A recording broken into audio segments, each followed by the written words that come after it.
Good evening and welcome to the Town of Raymond Budget Finance Committee meeting. Today is Wednesday, May 28th. I'm calling the meeting to order. The first item on the agenda is approval of the minutes from the April 16th meeting. Is there a motion?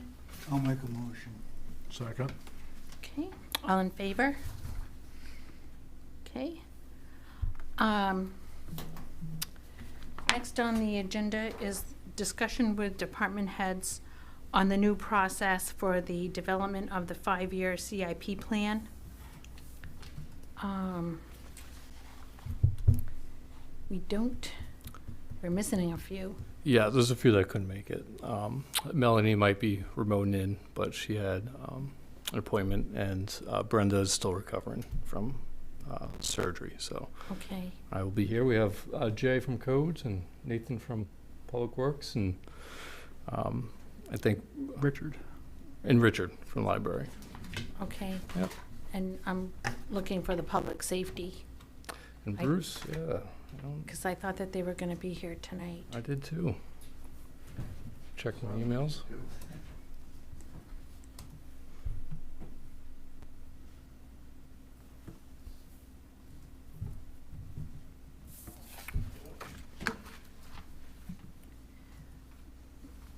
Dennis, was that public safety that pulled into the parking lot? I don't think so. I saw the chief. Yeah, I saw the chief in District 2. He was on his phone. No, it's Peter. He's probably on his way. Okay, he's coming up to the meeting? Okay. Okay. All right, thanks. He's coming, but he said he had to run home first. Oh. Well, Maybe we could have discussion of 4. okay. Item 4. Oh, item 4? All right. Item 4 is discussion on a Budget Finance Committee tour of the fire and rescue building. And I did speak with Deputy Chief Lee O'Connor this afternoon and asked him for a couple of possible dates of when we could tour the fire department building. And so he reminded me that there are 2 locations. And what I asked him for, the possibility of our June meeting date, which is June 16th, or August 20th, instead of having meetings those nights, that we could go to the, have the tour on those days instead. Yep. I don't think that we have a lot of business coming up for July and August. Yep. So, so the idea is, do we want to do both buildings on the same day? I think you can, or I think we could too. Yep. That seems easy enough to do. Yep. Do you have a preference on July 16th or August 20th?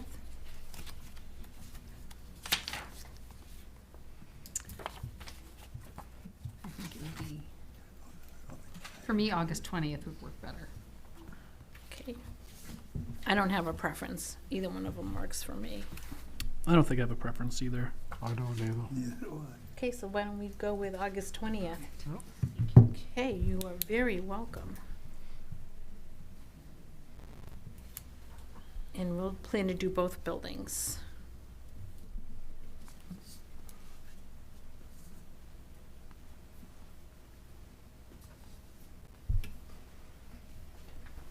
Okay. All right, well, we'll go forward with the department heads that we have here. Thank you for coming. So at our last meeting, we brought up a new process, a new tool that we're going to use for the CIP process going forward. What has been asked for this year is already locked down. It will be voted on June 10th, so that's behind us now. But going forward for the next budget year, 26-27, we have, it was in your e-packet, there's a tool, CIP, implementation tool, CIP, and this is what we'd like to use going forward. And I've been working with Joe, and we came up with a form. It's a fillable form that you would have to fill out, and it goes with all of the there's an example on the back of the handout, and it gives a description of what the request is. It's a sample, and so the form matches the information in the request. So we would have a written request from all the department heads of what you'd like to have in your CIP plan for the next budget year, the fiscal year.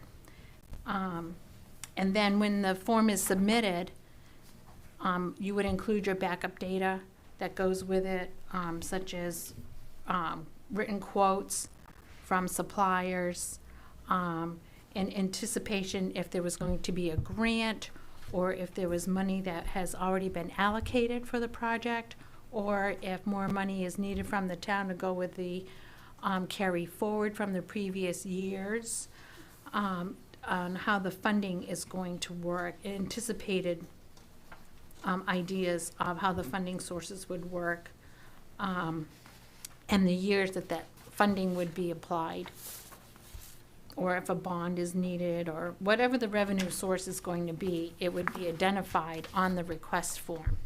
And then Joe had the great idea of have it be a fillable form, so when you go in to fill out the form, there are required fields, and you can't go forward until all the fields are filled out, and then that data would load an Excel spreadsheet, and then the report would come out as the written request.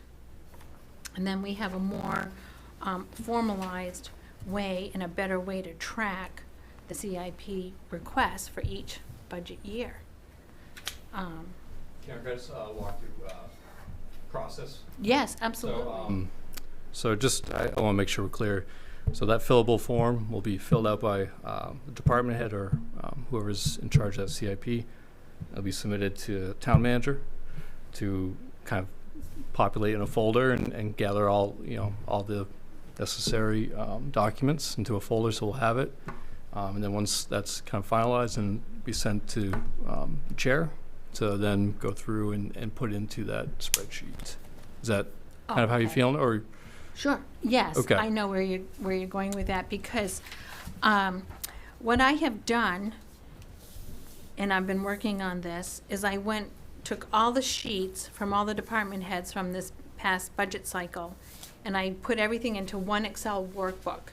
So I have all of the sheets, and then I have the carry forward Excel document that we have.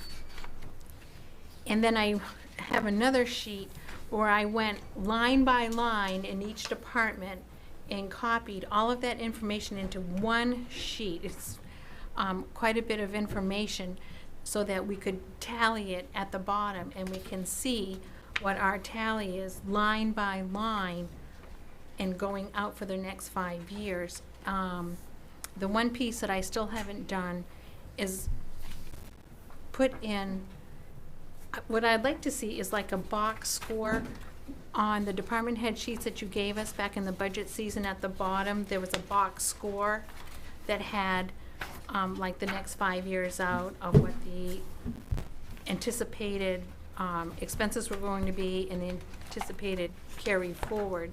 So you had it all in a box, and we could anticipate how much funding was going to be needed to fill the gap for the expenses. And I would like to have that in a summary page for each department. And I think that would give us a snapshot, I call it a box score, of what we're looking at.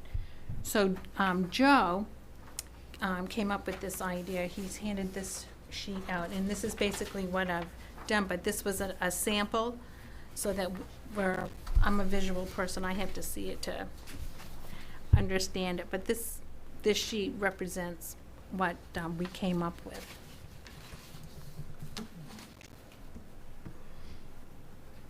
So it can be filtered by department and have the expenses laid out for us.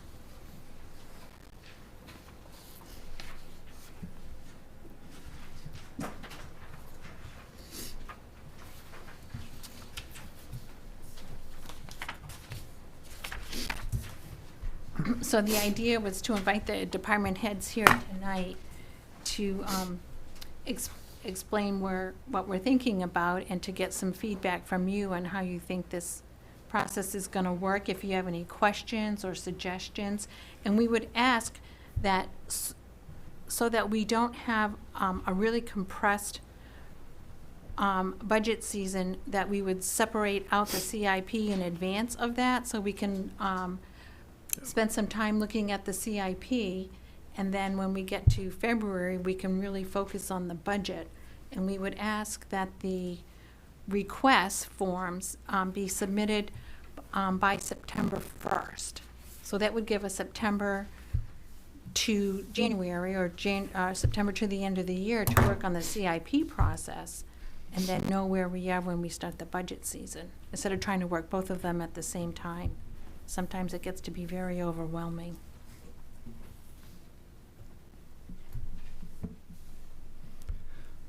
That's good. Yeah, because one thing I just noticed is, I think when we are centralizing all the information, I think that'll help produce a clean document to kind of observe and look at.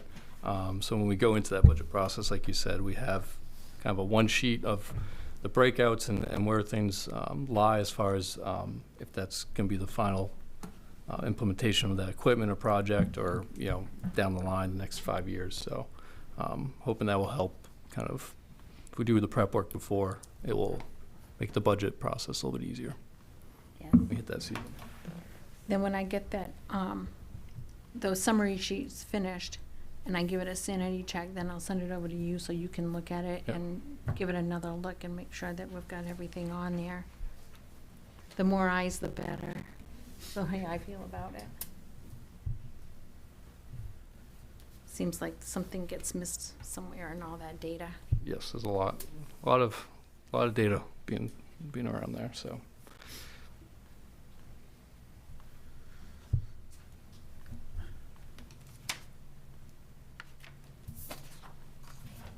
Any comments or questions? Okay. I guess I might have one question. Okay. It's sure. Library. So this is supposed to be like for 4 to 6 years in the future. So would this include any potential upgrades to the school if that ever happens? Or is that a not, that we're not going to do this year? The visioning committee is meeting right now. Mm-hmm. On that, and so there will be another committee that will be the implementation yep. committee, and so that's okay. When those numbers will be finalized. So I expect that would be in a year, maybe? Probably we're about a year wrapping up in June for vision, and I would say probably by hopefully end of July, August, we'll have the building implementation committee in. So probably next year. Yeah. Start getting some numbers. Right. All right. Thank you. I know the visioning committee is working very hard. Yeah, there's a lot of ideas. It's great. So would the school itself end up with its own CIP?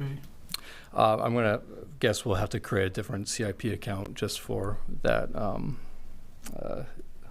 that kind of building plan type of thing. So yeah, I'm gonna guess it's gonna be broken out of the existing CIP accounts we already have. So probably be best to separate that.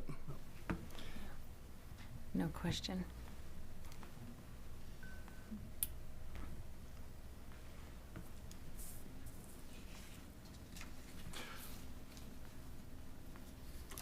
Yeah, actually would fall into facilities, wouldn't it? Facilities, yep. I mean, that right. In my mind makes sense, because that's what it's going to become. Yeah, I guess it depends on. It can be a separate line. Right. Currently with Nathan's budget of facilities, yeah, that could be something that can be looked at too with that implementation. How we fund that will kind of dictate where we go with the accountant piece. So I would think on the new school they're going to probably bond that, so that would be paid out of the bond. Your operating costs, obviously we'd have to create an operating cost for the building. The CIP facilities account would be for upgrades to the rest of the buildings that we have and probably part of that building, but I would think that overall cost of doing that would be bonded, and that would be under a different line. I would think one of the things you might look at, once that comes to fruition, is to have a separate facilities person. Yep. That literally was in charge of Right. all of the facilities and take it away from Nathan, because Nathan's got enough to do to do the road. That is absolutely correct. If we, I envision if we do, and when and if we do the building, that I will put another staff member on or another whole department for facilities. That this school is way outside of, Yeah, I would think it would be a separate, Yeah. You'd have to, separate, Yeah, you'd want at least Yeah. 1 or 2 people, just even with the times of everything. Like you're going from, could be 7, 6 in the morning to, 10 o'clock at night, so. Probably want you're some gonna have shift. to have a cleaning staff. Yeah. And I think once we get into that building, that'll create enough work to justify a facilities department Yeah. with staff for cleaning and lawn and maintenance and so on and so forth. I and think to, they've got and to work something. with everybody else who has facilities, the fire department and, you guys and everything else. Yeah. Yep. Have someone who's gonna supervise the overall Correct. upkeep of the buildings in coordination with the department heads. And that'd be paid out of the general fund for sure, Yeah, it'd be operations Yeah. costs on that. so. No, That's a good idea.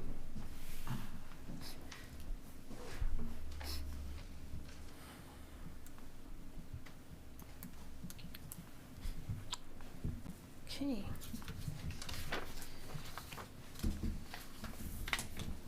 Okay. Chief Tupper, we already discussed number 4 at the beginning. We jumped over on the agenda. Oh, okay. Chose a date already for you. We have a date for you.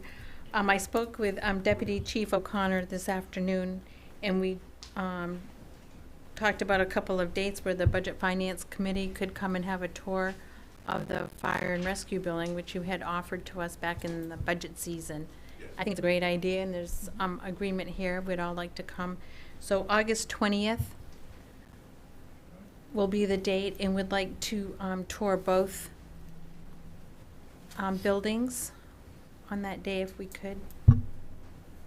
Now, is everyone available, like, when would you prefer for us to come, in the afternoon, morning, afternoon, evening?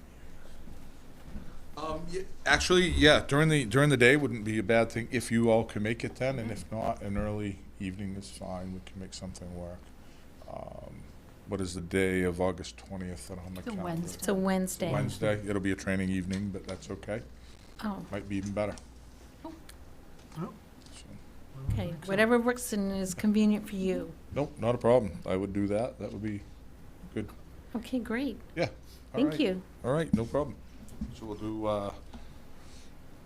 would we say 6:30? In the evening? Yep, What- or a little earlier if that's, All right, can we do 6? Can everybody make 6? Yeah. Taking the day off Or- of work, so whatever. okay, yeah, 6 looks good. Okay, Yeah, perfect. thank you.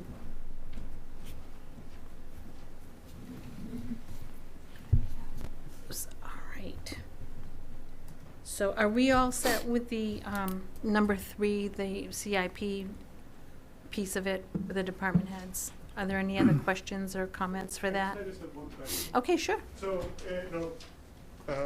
code enforcement, we don't really have a lot of CIP, pretty much would be a vehicle. And I see, you have $30,000. Is that the strategy is just kind of put in that lump sum for 1 year, or would it be preferable to kind of divide that up by 3 years? Or is that something that you, the Budget Finance Committee, will kind of look at? It would still be, but- that'd be out of Nathan's vehicle fleet, so. Okay. Something under Public Works. Yep. And then, yeah, it'd just be either added to that fiscal year or wherever in the. Right, I just was, at the, on that sheet, it kind of shows the years going out, so we Yeah. can just say, we expect in 2 years to need a vehicle. Correct. You put in a number there and make the request that way. Correct. That's how I see it, yeah. Okay. Does that make sense? Yeah. Yeah, so yeah, you yeah, yeah. Forecast and it, yeah. Sure. And yeah, something like that, yeah, we won't even break out through 7 years of payments, so. So yeah, that's a good plan. All right. Anyone else on Zoom have any more questions about the process? Okay. Do you agree that September 1st is a doable date that we could get that done by? For those, yes, for the next fiscal year, kind of those Yes. projects, yeah. I think that's Okay. doable. I think we have a lot of the legwork already in some of these documents. I think it's just pulling it out and Yes. kind of organizing it. So I plan on having a separate CIP folder. So as we collect all these documents, it's kind of all in one location, separate from the total budget. Okay. So I think it's going to be easier to kind of grab a hold of that there, instead of mixing in with kind of like general operational, and it's kind of in every department. So we could start pulling those out and put them in that folder. That sounds good. Yeah. All right, thank you. All right, so next we have public comment. Okay. Pete? Cliff, can you just send those down? I certainly can. Thank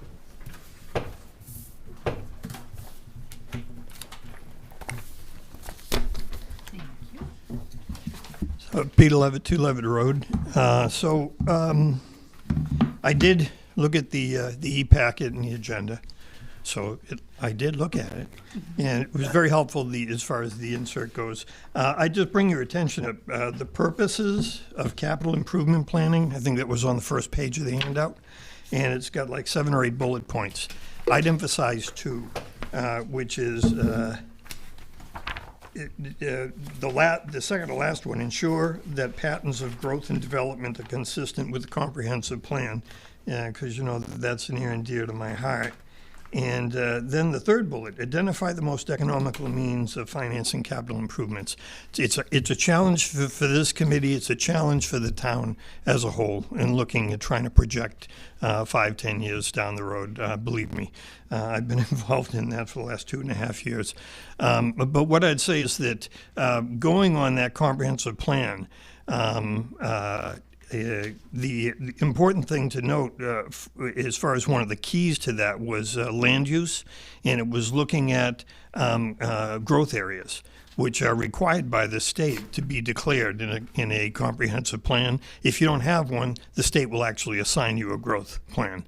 And so what I've given you as far as a handout is, first of all, the map showing the different growth areas. The red is the 302 growth area, and the orange is the village growth area.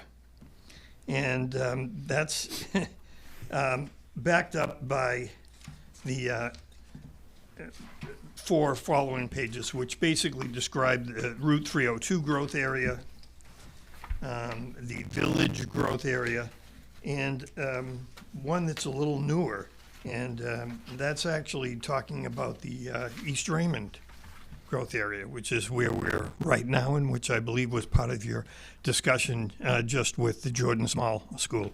And certainly, I understand people wanting to be anxious about finding out, how do we, get our dibs on this and whatever. What I can tell you is that it's hard for this committee right now because, as you know, really what it's going to come down to as far as what goes in that building is going to be the appetite of the taxpayer. And when we're talking about bonds or we're talking about whatever, understand that this may be very incremental, and it may start out being rather small. Envisioning everything happening there at one time, well, you maybe have a little bit more confidence in the taxpayers of this town than I do as far as having that happen. But my guess is it's going to be more phased in. As far as positioning ourselves with the state is concerned, obviously the state is very interested in growth areas. The last 20 years in this town, what I've heard is that comprehensive plans have been directed at getting development in the town to the growth areas. Unfortunately, that's just not the case. What we experience here is what they experience in most towns our size, which is large lots, single-family homes, not concentrated in a village area. But that's where we want to go, according to the comprehensive plan. What it does is it puts the development more in a concentrated village-type area where there are more resources, and it leaves the majority of the town rural, which is my sense of where the people that got involved with the comprehensive plan were going. So I'd ask you, these come right out of the handout is right out of the comprehensive plan, which I'm happy to see has been in its final form.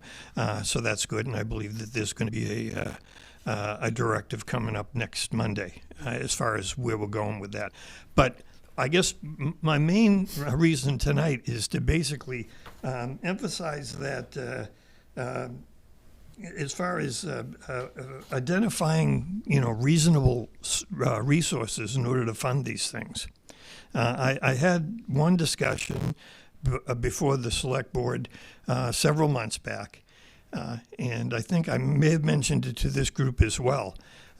Tax incremental financing, the TIF areas. I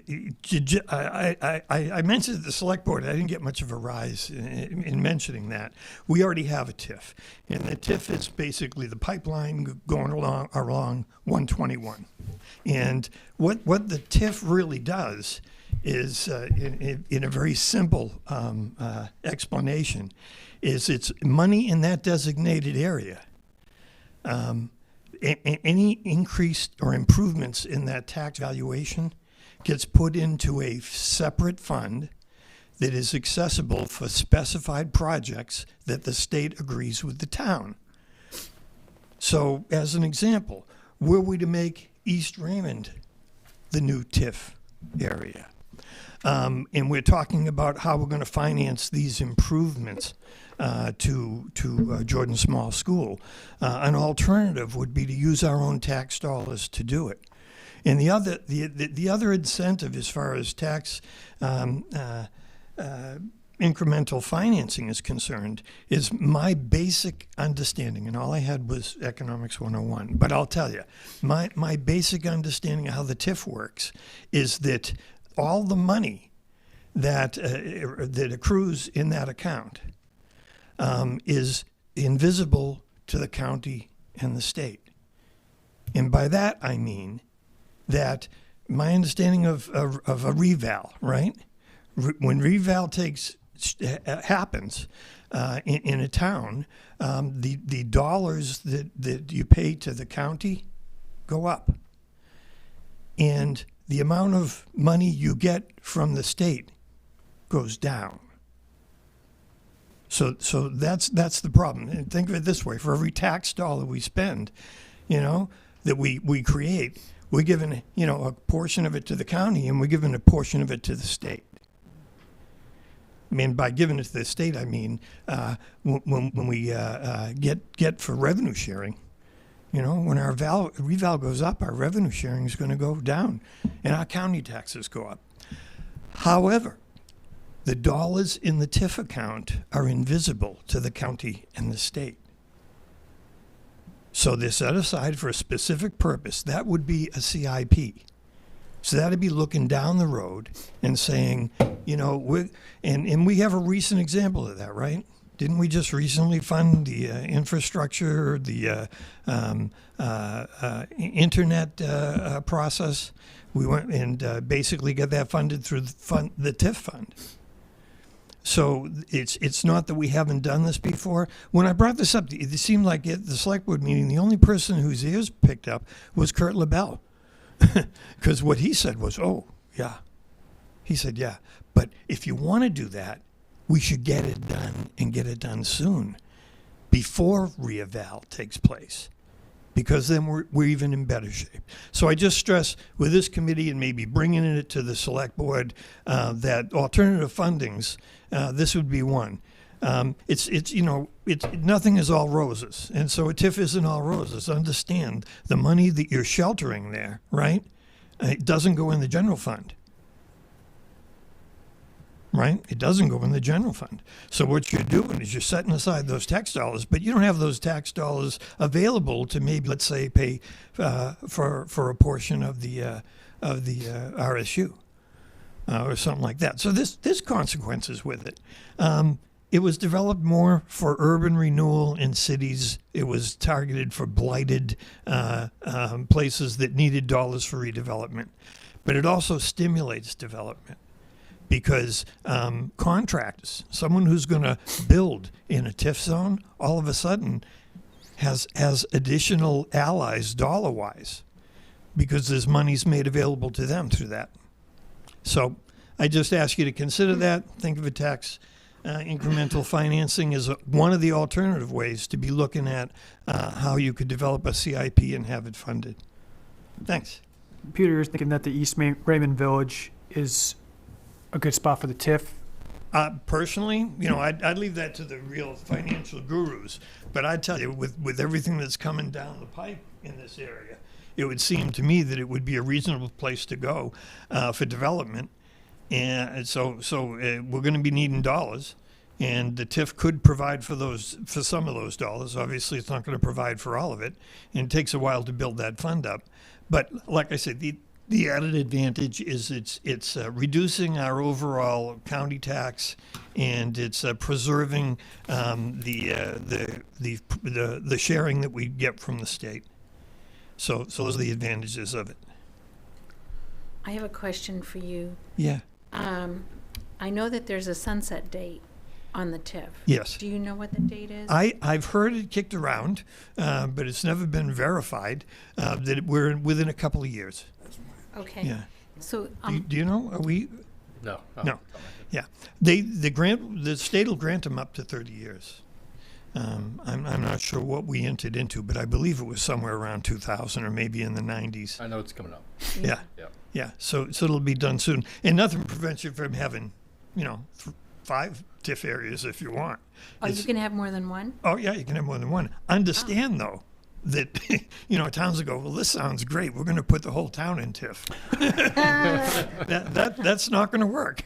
That's not going to work. So obviously it's got to be done reasonably and with financial brains greater than mine to work it out. What I do know, in talking with a couple of people in Augusta, is that it's not a short process.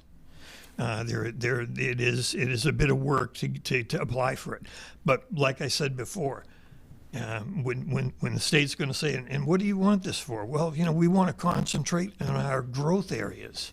That's they're going to light up with that. Oh yes, that's exactly what we want. I believe you have to have some you can't just say, I want to concentrate in this area. You've got to have some kind of a commitment from somebody to in fact do that. It's not just automatic. That's why the pipeline was what it was, existing area. So you can't just blow out and say, we want to do East Raymond and make it a TIF area unless you've got something to support. Right, exactly. Are you talking about like a plan or like a plan? Somebody says, I'm going to come in and put 150 housing in this general area. Sure. Now you've got a plan because it's really to build infrastructure. It is. The TIF is really there to build infrastructure. It is. To support. But CIP and TIF both can be used to buy fire trucks. Yes, they can. Yes, they can. So I'm just saying it's pretty flexible, and I believe there's enough in the next couple of years that are going to happen right here to more than pique the state's interest in it. As far as the 150 houses go, Cliff, absolutely. But I believe that you just walk into Maine State Housing Authority and tell them you want to do that, and they'll say, where do we sign? How much money do you want? Yeah. Thank you. Now, I had a follow-up question for you. Yeah.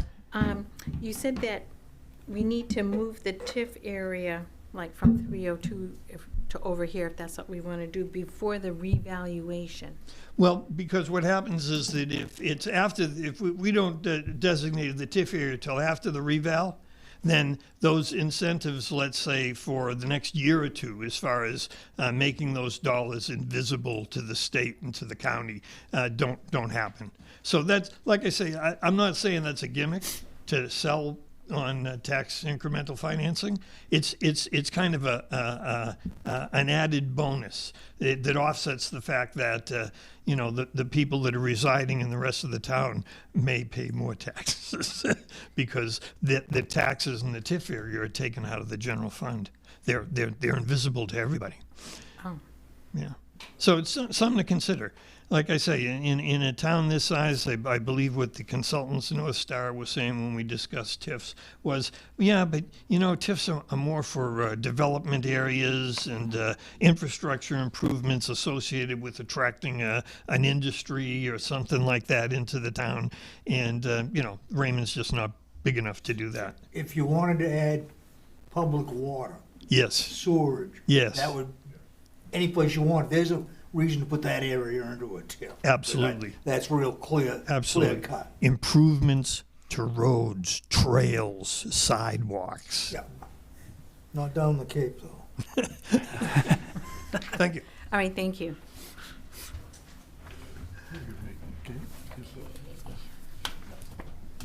Yeah, that's not. Budget Finance Committee comment. Anyone have any comments? I have one. One, whoever did the park for Memorial Day needs to be complimented. It really looked exceptionally nice, and like I say, I don't know who did it, but with a tribute to the British flyers and everything else, it looked really nice. It's a coordination between Don McClellan and I am sorry, Sharon. I am drawing a complete Sharon Dobson. Sharon Dodson, but there's And what- another gentleman involved in it, and they take great pride in that. Yeah. Looks wonderful. I apologize, I can't remember his name. It'll come to me as soon as I walk out of the building.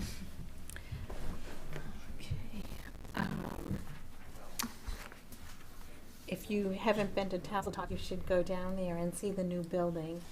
I was there for the ribbon cutting, and it's really amazing. It really, Yeah, it's great, so kudos to you and to Nathan White for the Public Works Department of Thank you. putting that together. It really is, So, it's awesome. 5-year process. Glad it's over. Yeah. But yeah, it's gonna give us some sustainability for a long time and be used for not just the beach, but hopefully some community events and some other things we can program down there. So it's exciting for the community. So Outstanding job. thank you, Karen. Thanks for going. Okay, anything else? I have something. Okay, Don? I would like to congratulate our new town manager on his appointment and wish him the best of success in his new position, and I'm sure we're all pleased to be working with him and looking forward to the future. And so congratulations, Joe. Well, thank you, Don. Congratulations. Thank you for bringing me here all those years ago. Yeah, well, you're welcome for that. You've done a great job as rec director, and so I guess we're moving on, and we'll see where the town goes in the future, but I think it's an exciting opportunity for you and for the town, and so off we go. I appreciate those words, Don. Thank you. We're looking forward to working with you, Joe. Thank you. You guys too. I'm really excited for us working together and see what we can accomplish. Great. All right.